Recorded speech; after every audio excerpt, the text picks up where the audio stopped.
Here we are in Mandy's studio. Today we have Maggie Moo, Jack, and Boomer's here somewhere. Anyway, this is my whole studio. The TV was just kicked out of the guest room, so it's now in here. And there's a lot of stuff I'll explain. Here is my Shimpo wheel, which can take 25 to 50 pounds, I would do. I don't think I have to throw 25. This is my bat mate. Basically, you make this wet and you put it on to... I leave the pins on my wheel head. As you see, I don't polish my wheel head either. And when you put your bats on, here I keep my bats and a few little boards. Well, whatever bat you put on, it will stick snugly without having to add clay with the Batmate. Batmate is a big helper. I also have my heat gun for drying things a little faster, and all my tools sitting here, which I'll show you in a minute. This here is, oh, I can't get it on. Wow, there, it's on. This here is a giffing grip. So suppose you're trimming the bottom of a bowl, instead of centering it with lumps of clay, you just take the giffing grip. I'll try not to drop the phone. Hold on a second. Take the giffing grip.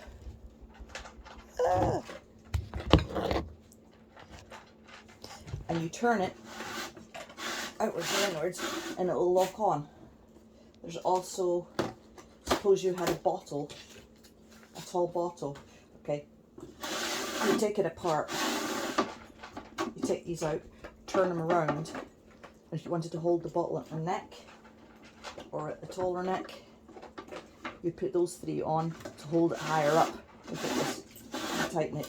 And because these things are mathematically centered, they would mathematically come together, putting it into the center perfectly. Obviously, you have to have all three. Oops, I just broke my candle. Set properly. Well, anyway, that's a giffing grip. I made a mess. Here I have my precision thing if you want to make a lot of things equal height, distance, width, like you're making a bunch of mugs or bowls, whatever. And here are a variety of my wire cutters. This one will make a nice wiggly line on your bottom, which is great for getting maybe like a plate off, but that's a very wide one for a plate.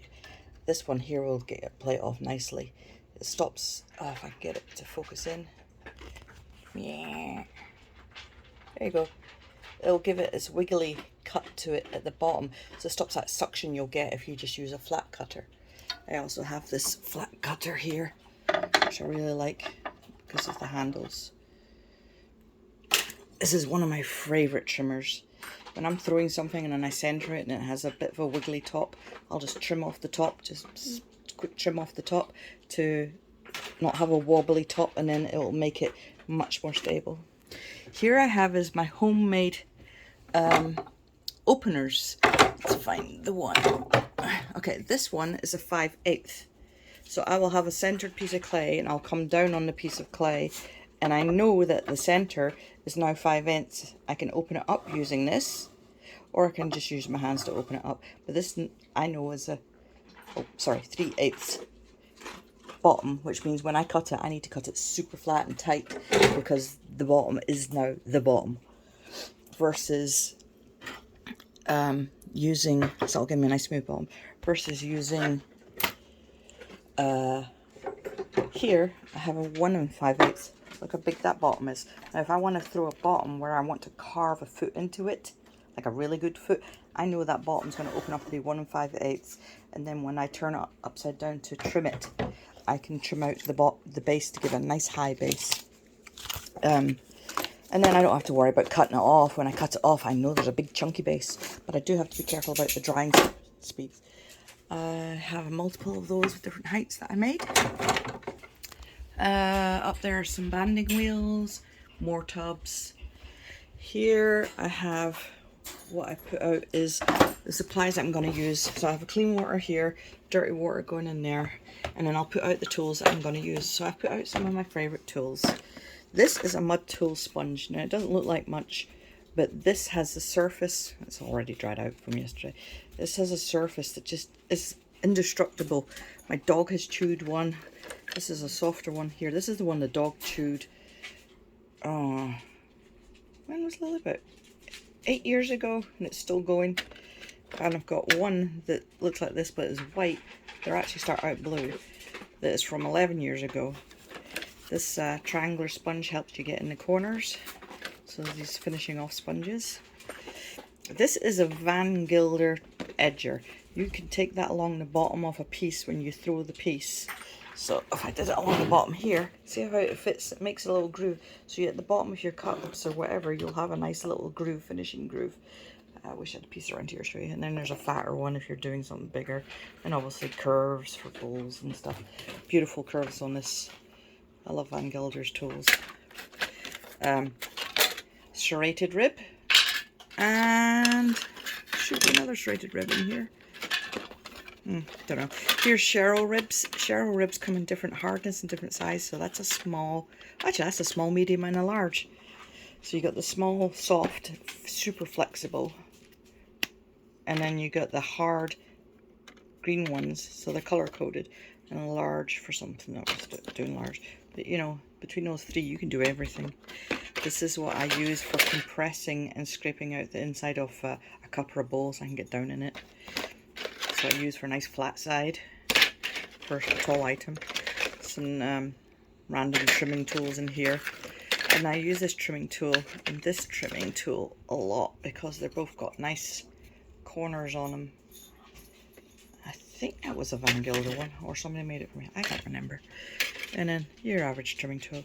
That's just a small selection that I use for my general use. However, over here, I have a tall selection. You'd be amazed how useful paint sticks are for trimming at the bottom of a tall iron. I've got different ones, different curves, different trimming tools, different heads. I best look. Every kind of trimming head that you would possibly think of. This is for making bottlenecks. You tighten it up and then you can come in through the bottle into the shoulder of a closed vessel and do the, you know, holding it like that as it's coming around, and do the inside of a vessel that has a tight netting and then come back out like that. Yeah, I can't say I'm that successful with that. Your standard sponge on a stick for getting moisture out, your standard calipers. Oh, I love these. These, oh, what are they called? I used to sell this stuff all the time, can't remember what they're called. They're rubber heads, so if you want to press in or create a shape with something, usually use it in hand building. But you know, obviously I've been using it on the wheel, can't remember what for, but these are flexible but solid heads.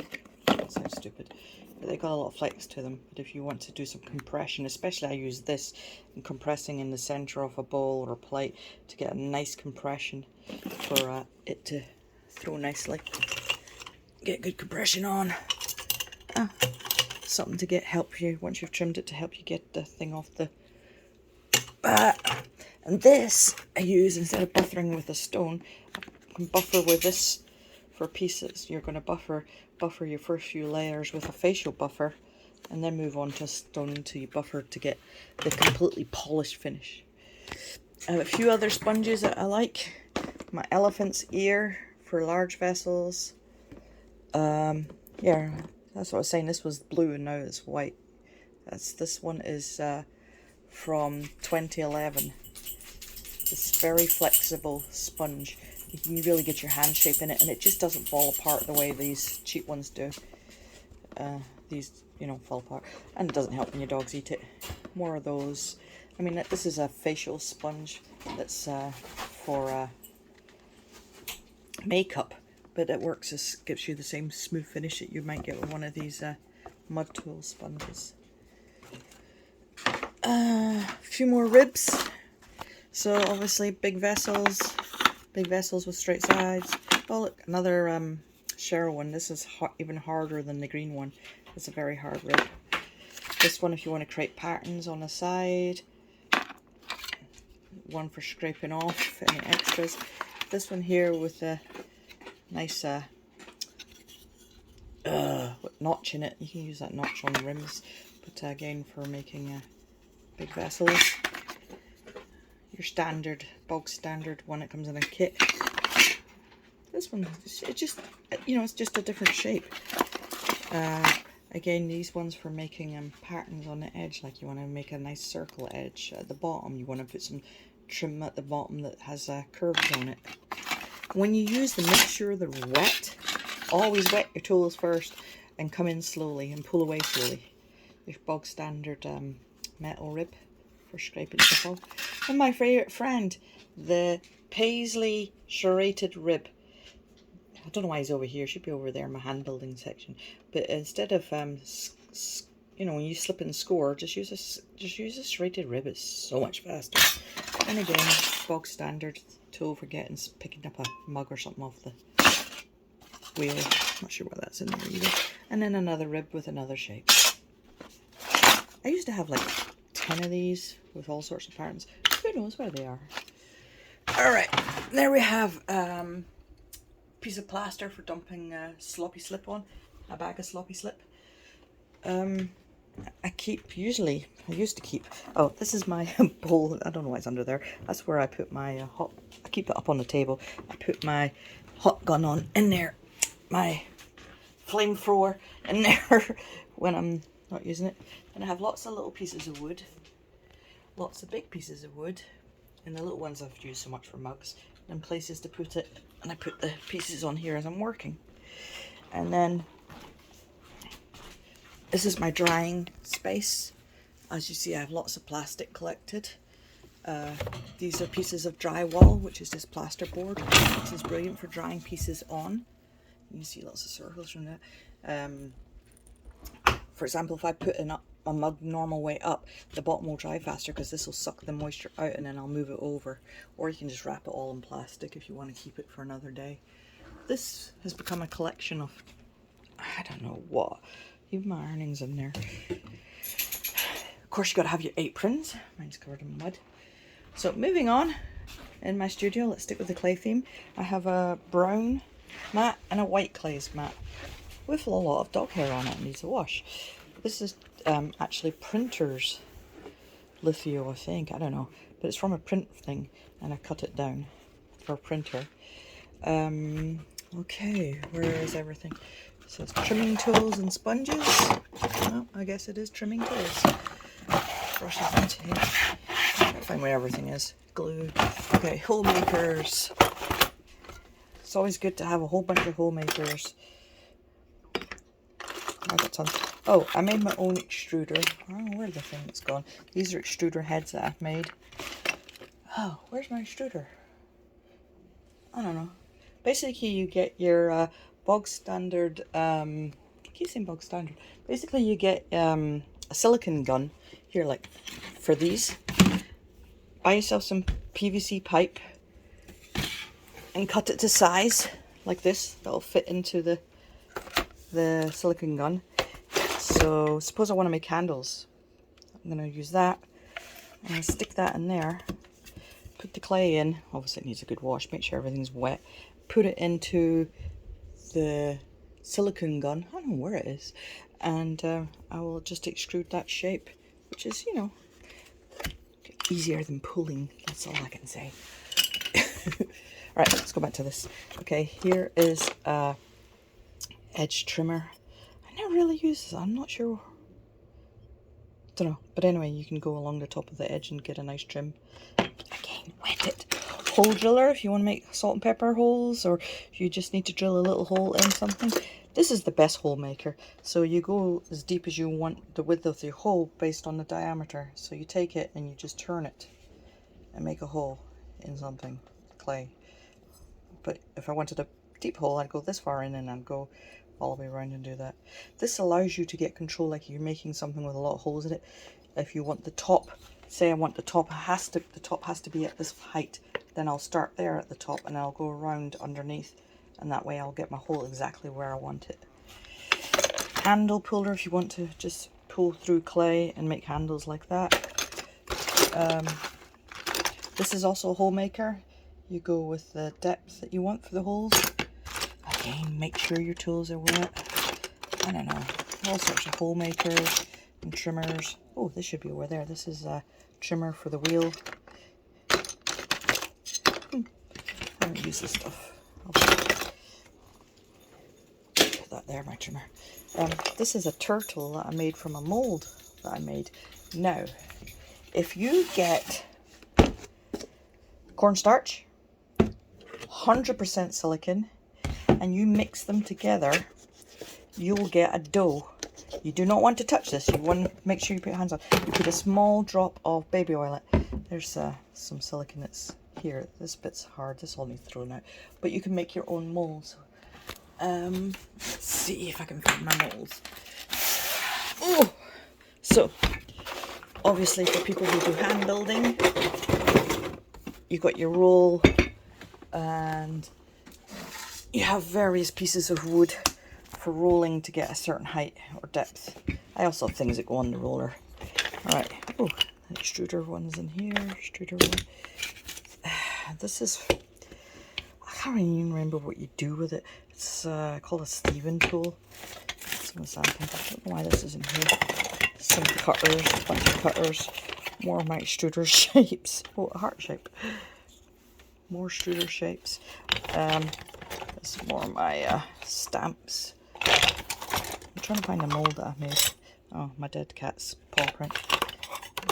Nope, it's got stamps in there. Baby turtle made from a mold. Okay, suppose I want to make a mold of baby turtle. I would mix the mixture with the silicone and this cornstarch and a bit of oil, mix it together until it's a dough. My hands are on it. I would put cornstarch on him.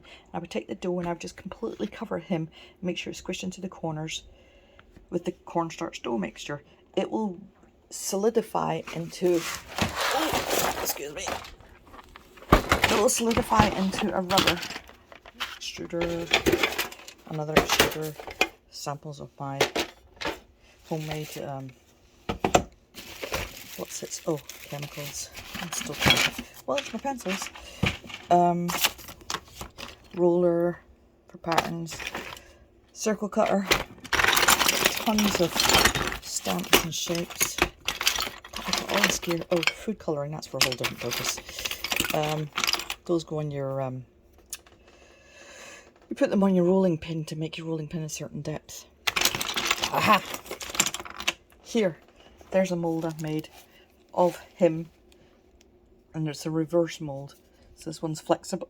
You can see how much flexes in it. So when you do the reverse mold of this, so this is a positive mold, this is a positive mold, and when you do the reverse mold, you'll be able to get that out of it. You see how it gets smaller each time. I can't find a sample. I don't know where my little turtle guy's gone. No, here's one I made specially for a person. This is just carved out of clay so that I can imprint this image into a bunch of stuff that I made for them. Nope, can't find it. But it's fun making your own leaves. Another leaf. Oops. Anyway, silicone molds, that's how you make them. And you'll end up with something like this, for example. Oops. But that's all for hand building. More hand building tools. Oh god, there's everything in there. Oh, this is awesome tool. This is actually used for door trimming. So you go along the edge here. Let me do one here. You go, I'll use the fan. You go along the edge of the wood and you'll be trimming it till you get a, what's it? But if you make anything that has a square edge, you just run this puppy along the edge of it and you will trim the square edge into a nice curved edge. It's so much easier. I have a pair of them different sizes. See if I can get one to work. But anyway, what it does to wood, you can do to clay. See that? A nice circle edge now I've got on there. Actually, I've got a bunch of stuff I need to run this on. Anyway, I'm wrecking my tool. Oh, these are from vangilderpottery.com. Surprise! Needle tools and cutting tools and trimming tools. Oh, and another wire and another wire. Oh, there's my square rip. Haha! It's funny. Right, so I did not find. Okay, so I've got loads of sandpaper up here that I shouldn't really have up here. Collection of sandpaper for sanding, which you don't do indoors, people. Yeah. Bloody hell. Here's my molds. And there's more silicone. These are molds I bought off the internet, obviously. Here, this is a mold I made of, man, I don't know what it even is. I can find my turtle mold. No, that's another thing where you mold into it. But anyway, these are made out of silicone. God, I made these years ago and they still got flecks in them. What was that? Was it a phoenix or something? I can't even figure it out. Oh, your usual extruder for making hair. I guess I'll put the molds in here. The doggy one. Oh, this is a sandbag. Okay, let me put stuff up. Another, more foam rollers, more silicone. I guess I should put all the silicone in here then, since that's where it seems to be landing. Alright, hold on 1 second. Okay, I need to label these. Silicone and sandpaper. Molding gear, shapes and molds. The shapes and with the shapes. Random Stephen tool. Okay, hang on, quick pause. Okay, so I have a bag of sand. You take that sand and you put it in a piece of fabric and you tie it off, and I'm just talking about a small amount like that. And so you have a fabric bag of sand and you tie it tight, and then you can use it when you slump clay into a mold, which I've got loads of them around here. You slump clay into a mold, you can then use the sand dabber just to dab the clay down rather than pushing it down with your fingers and end up with indentations. So use the sand dabber just to keep dabbing it. Now if you wanted a heavy one, you make it harder. Basically, suppose that was my clay, I would just dab on it to get it to fit the shape of my, like this is my bowl, and I would just dab inside it. It wouldn't be pointed, obviously, it'd be round because you've got it in a little bit of fabric. Wear a face mask when you're sanding. Do it outside. I've learned a hard lesson. Oh, this is a teapot my daughter made. That's the funnel there, the lever. Where you put the tea in goes up there. It's all hollow, completely hollow and completely full. You can get a lot of tea in there. Oh, one thing broke off. Look at the straps leather. It looks like it's got splattered. And it's got the electrocution hat. That was for a project about social problems. I said I was glad she just didn't do abortion. Can you imagine a teapot about abortion? Alright. Up here, this is a wet box. This is plaster inside a box, which is inside a tub, and you keep the plaster damp. So, this handle is from 3 years ago. It's obviously dried. Like if you made a bunch of handles that you wanted to keep moist, just put them in the wet box, and with the plaster dry. I mean, obviously it's been years since I've used it and it's not sealed. Or your other solution is you put the bag over it and seal off like that, so you get a proper seal. Probably need a better box, but anyway, it's easy to get a plaster and make your own wet box. Here, this is the fabric I was talking about. Good lord. Here, here's a dabber. This, you take that and you dab the inside of the bowl. You make different sizes ones. Huh. Didn't even realize I had these. Another sand dabber and another sand dabber. And you just dab, dab, dab, dab. Make my sand. Here I have circle stamps. Didn't realize they were in here. I guess I'll put my sand in there. Now I know where my dabbers are. Well, anyway, I think that's so for clay. Oh yeah, I was talking about the chemicals. Where are they? I had them 2 seconds ago. Oh, here they are. These are chemicals you use to color your clay. I forget what you call it. Mason stain. So I have got mason stain. I've got several turquoise ones, a lilac one, a cobalt blue. I would guess that's, oh, it's dark red. So anyway, those are mason stains. I bought those at the beginning of COVID. Can you believe it? On a grass screen. No, I didn't actually. I got these at the after COVID. I still haven't used.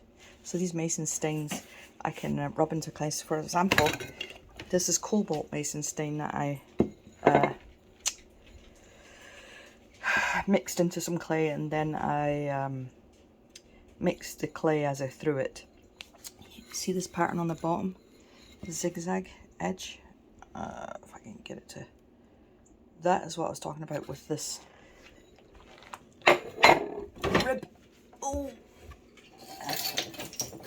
Oops. This rib.